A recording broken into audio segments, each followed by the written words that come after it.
ایک جنگل میں رہتے تھے، ڈاکوؤں کے ایک گروہ کے سردار تھے۔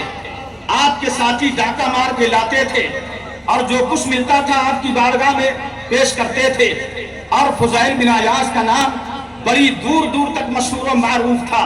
اگر لوگ جان جائیں کہ ادھر فضیل رہتا ہے تو لوگ اپنا راستہ تبدیل کر کے دوسرا راستہ اختیار کر لیتے تھے، لیکن حضرت فضیل بن عیاض جہاں ڈاکو تھے اور ڈاکوؤں کے ایک گروہ کے سردار تھے، وہیں پر اچھی عادت یہ تھی کہ حضرت فضیل بن عیاض یہ نماز کے پابند تھے، قرآن عظیم سے بڑی محبت تھی آپ کو، اور سارا دن روزہ رکھتے تھے، قرآن پڑھتے تھے، ساری رات اللہ کے سامنے کھڑے ہو کر کے کلام کرتے تھے۔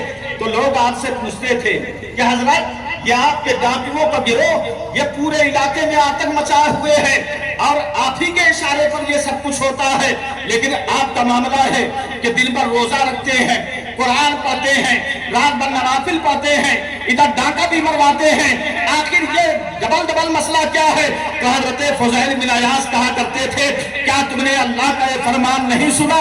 ان الحسنات یذہبن السیئات، نیکیاں برائیوں کو ختم کر دیتی ہیں۔ تو یہ جو میں گناہ کرواتا ہوں تو دن بھر روزہ رکھ لیتا ہوں، قرآن پڑھتا ہوں، رات بھر قیام کر لیتا ہوں، تاکہ یہ جو ہے نیکیاں برائیوں کا کفارہ ہو جائے۔ اللہ اللہ، حضرت فضیل بن عیاض رضی اللہ تعالیٰ عنہ اسی گھاٹی میں رہتے تھے۔ محلقین بیان فرماتے ہیں کہ ایک مرتبہ ایک قافلہ اسی راستے سے گزرنے کا ارادہ کرتا ہے جدھر حضرت فضیل بن عیاض گھاٹ لگائے بیٹھے رہتے ہیں۔ ان لوگوں کو معلوم تھا کہ فضیل بن عیاض کا علاقہ ہے، یہ بھی معلوم تھا کہ فضیل بن عیاض قرآن سے بڑی محبت کرتے ہیں، قرآن سنتے بھی ہیں، قرآن پڑھتے بھی ہیں، لہٰذا قافلہ والوں نے نذرانہ دے کر کے ایک حافظ کو لے لیا، کہا پیسہ لے لینا، بس قافلے کے ساتھ ساتھ چلو، تمہاری ڈیوٹی یہ ہے کہ قافلے کے آگے قرآن عظیم کی تلاوت کرتے رہنا۔ کہتے شام کا وقت ہوا، گھٹا ٹوپ اندھیرا چھایا، سارا علاقہ بستر استراحت پر خرگوش کی طرح میٹھی نیند کے مزے لینے لگا۔ رات کا سناٹا ہے، قافلہ چل رہا ہے، آگے آگے قرآن کا حافظ ہے، قرآن کی تلاوت کر رہا ہے، پیچھے پیچھے قافلہ چل رہا ہے۔ اللہ اکبر کبیرہ، جب اس کے قریب پہنچا یہ قافلہ جہاں پر حضرت فضیل بن عیاض اپنے ساتھیوں کے ساتھ گھاٹ لگائے بیٹھے تھے، تو چونکہ آگے آگے حافظ قرآن تھے، قرآن عظیم کی تلاوت کرتے کرتے سورہ حدید کی آیت کریمہ الم یعن للذین آمنوا ان تخشع قلوبہم لذکر اللہ پڑھی، اور یہ تلاوت کی آواز حضرت فضیل بن عیاض کے کانوں میں جیسے ہی گونجتی ہے تو حضرت فضیل بن عیاض نے اپنے ساتھیوں سے کہا، اللہ اللہ، میرے دل پر ایک تیر ہے جو بے بس ہو گیا ہے، ایک تیر ہے جو میرے دل کے اندر داخل ہو گیا ہے۔ لوگوں نے کہا حضرت آپ تو بیٹھے ہیں، یہاں کوئی تیر نہیں ہے، کوئی تیر نہیں ہم تو دیکھ رہے ہیں۔ حضرت فضیل بن عیاض نے کہا یہ دنیا کا تیر نہیں، اللہ کے خوف کا تیر ہے، اللہ کی خشیت کا تیر ہے۔ یہ دل اب اللہ کے تقوی کی آماج گاہ بن چکا ہے، یہ دل تقوی کا مسکن بن چکا ہے، اس دل میں اللہ کا خوف آ چکا ہے۔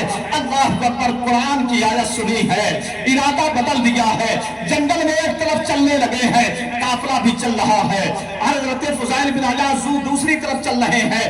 ایک شخص سے آگے بڑھ کر کے قافلے سے کہتا ہے رکو رکو، اس سے آگے نہ بڑھو، یہ فضیل کا علاقہ ہے، آگے چلو گے تو اپنے لشکر کے ساتھ فضیل آئے گا، لوٹ مار کرے گا، ہم مارے جائیں گے، سامان لوٹا جائے گا۔